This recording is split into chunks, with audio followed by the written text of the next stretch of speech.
Vai entrar o Sem Filtro, sempre com a presença imperdível do Eric Ferreira Gomes. Tudo bem, Eric? Como é que estão as coisas aí? E aí, Abraão, boa noite, Abraão, boa noite, faroleiros aí. Mais um, vai entrar um Sem Filtro 301. Ó, já vou avisar aqui que minha internet tá meio ruim. Caso eu caia, caso você chame, eu não responda, né?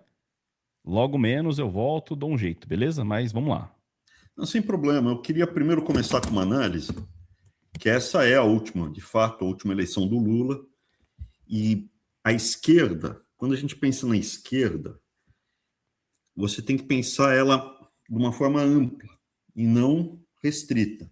Qual a esquerda que chegou ao poder e mais influenciou o Brasil nos últimos 25, 40 anos? Não foi a esquerda sindicalista, soviética, da porta da fábrica, da luta armada. Não foi essa esquerda.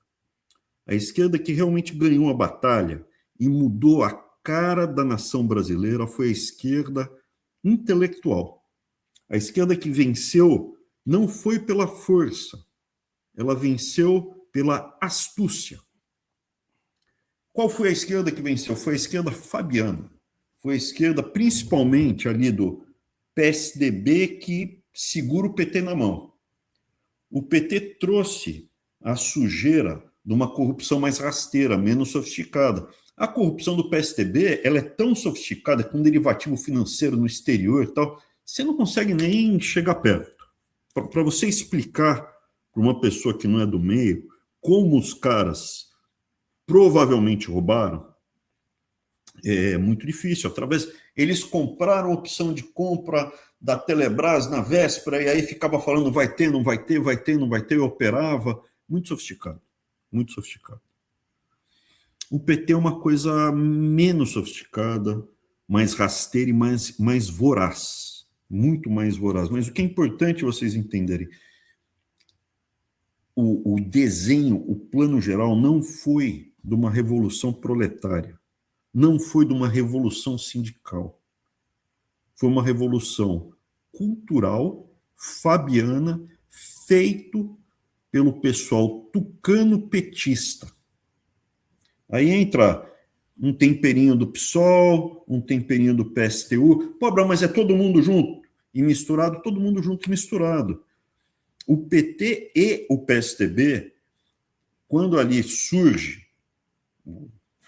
o fim do regime militar e eles permitem a criação de outros partidos, você podia ter apenas dois partidos no Brasil. A Arena, depois virou PDS, né? A Arena, que era dos militares, que era da situação, e o MDB, que era da oposição. Dentro do MDB tinha de tudo ali, tinha de tudo.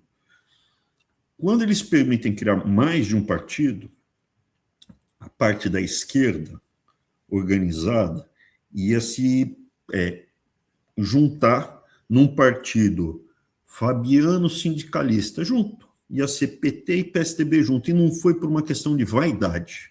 Vaidade pessoal, quem vai mandar, quem é quem e tal. E a tucanada muito vaidosa, e o PT também queria mandar tal, acabou não saindo. Mas eles sempre se conversaram, sempre tiveram uma proximidade muito grande, sempre foram aliados. A briga, o Teatro das Tesouras, realmente, o original, onde era uma fachada, era o tucano com o petismo. José Serra, candidato, governador de São Paulo, candidato à presidência pelo PSDB, perdeu para o Lula. Ele foi líder da UNE, ele foi o presidente da UNE. Fernando Henrique, sociólogo de esquerda, sempre foi de esquerda, Fernando Henrique. Pô, Abrão, mas ficaram muito ricos. Então, o que eu trago aqui é que a esquerda do Brasil e a Fabiana conseguiu implementar o que eles queriam, que é desestruturar a família, mas principalmente utilizar o movimento de esquerda para chegar ao poder econômico, social, cultural e permanecer lá. Então, quando você pega, por exemplo, a família Frias, é uma família de esquerda, que é dona da Folha de São Paulo, de um monte de empresas bilionárias. A Folha de São Paulo é simplesmente onde eles batem quando você contraria o interesse deles. Eles usam a Folha de São Paulo como eu uso o meu Twitter. onde eles ganham dinheiro através de, por exemplo, ali onde tem interação com o MEC, com a Gráfica Plural, que imprimiu as provas do Enem. O Enem, que durante 10 anos, né, são dezenas e dezenas de bilhões de reais, teve investigação, tá prova, a gente foi presa por superfaturamento pesado.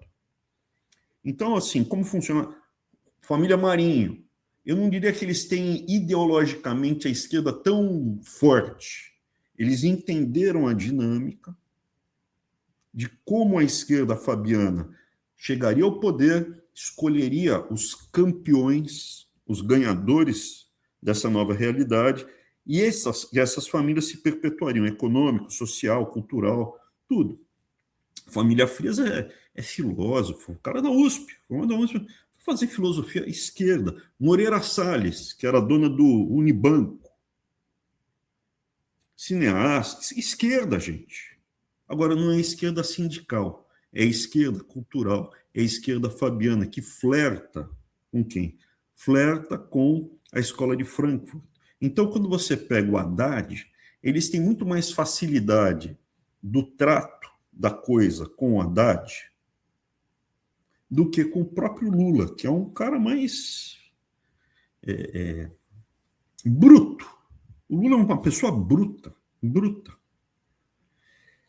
O que está acontecendo?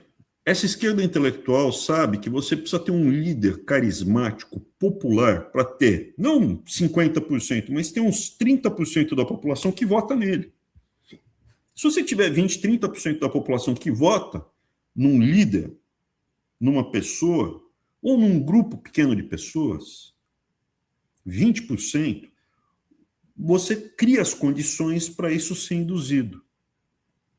No estado de São Paulo, eles tinham o PSDB, havia um grupo ali de pessoas que conseguiam, que era o Mário Covas, que era o Franco Montoro, o Fernando Henrique, o José Serra, eles conseguiam, o Alckmin entrou depois, já como herdeiro do Mário Covas, eles conseguiam meio que conduzir o processo.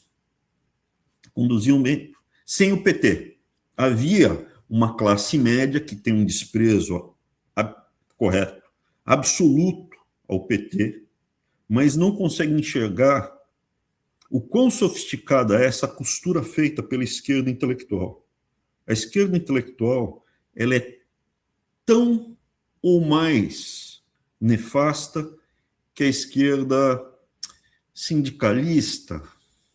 Em alguns casos, é uma afirmação errada, né? Porque quando essa esquerda sindicalista, ela flerta com Stalin, flerta com o Fidel Castro, com Pol Pot, com o Partido Comunista Chinês, e lá se mata muito, né? Se mata, se causa um estrago. Cuba matou 1% da população no paredão, né? Mas mandou embora 20%. Na Venezuela, 20% da população foi embora. Então, uma esquerda mais chulé.